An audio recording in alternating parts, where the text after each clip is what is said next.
Guy Fawkes se Moses.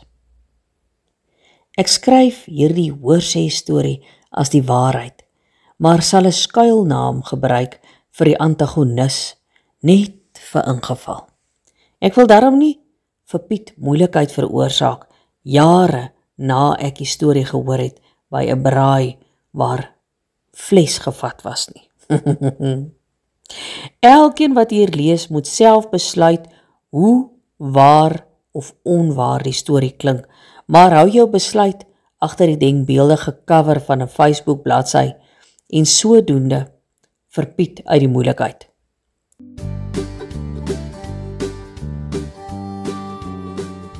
Die storie speel hom af baie jare gelede, net na kleurfoto's hulle verskyning gemaak het in die wêreld, in 'n tyd toe almal arm was, maar dit nie geweet het nie, want almal was gelukkig en elke huis het 'n pa en 'n ma gehad.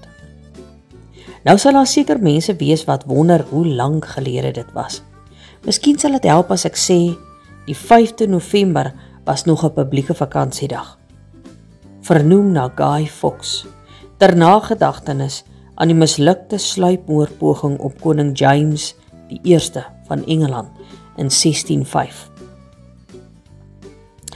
In tradisie met Guy Fawkes dag het almal vuurwerke geskiet op 5 November en ja, glo dit of jy nou wil of nie. Daar was 'n tyd toe dit sosiaal aanvaarbaar was om vuurwerke af te vuur. Piet se kinders wou ook graag soos hulle maatjies vuurwerke skiet die aand, maar ongelukkig was daar geen vuurwerke oor by Oom Chris Kafee nie. En die ander winkels was reeds gesluit vir die vakansiedag. Dit alles laat vir Piet skuldig voel, omdat hy nie vroegtydig vuurwerke gekoop het vir sy kinders nie. En dryf hom om 'n plan te probeer maak.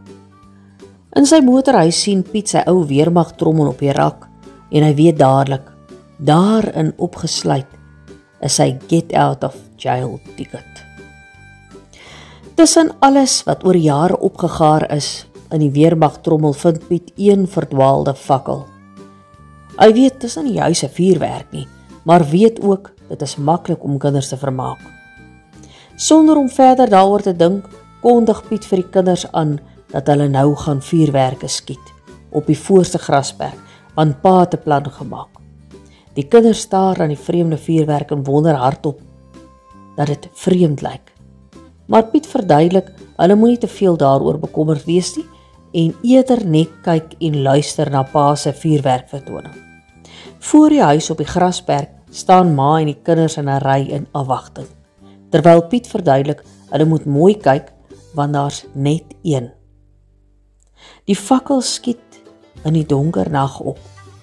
Toe die kinders begin belangstelling verloor, ontplof die fakkel op 'n skrikwekkende hoogte. Die kinders se opgewondenheid ken geen perke nie. Hulle juig en hardloop op die gras rond in die helder rooi nag. Piet se status verander van pa tot held in die oomblik wat die fakkel in die donker nag opsuis, ontplof en stadig begin afsweef aan sy valskermpie in die windstil aand. Dan onthou Piet, 'n fakkel skiet nie net in die lug op en verdwyn nie. 'n Fakkel verlig die wêreld. Piet besef, almal gaan die fakkel sien, ook die polisie, brandweer en verkeersdepartement. Soos 'n soldaat van ouds val Piet plat op sy maag op die grasperk neer. Die kinders dink, pa begin 'n nuwe speletjie en volg sy voorbeeld, terwyl hulle wonder hoe lank alles nog rooi gaan wees. Piet probeer verniet die kinders stilmaak. Hy loer oor die heining vir enige beweging in die straat. Al wat Piet kan sien, is die blou ligte wat aankom uit verskillende rigtings. Gelukkig begin die fakkel uitdoof en verdwyn voor die polisie te naby is.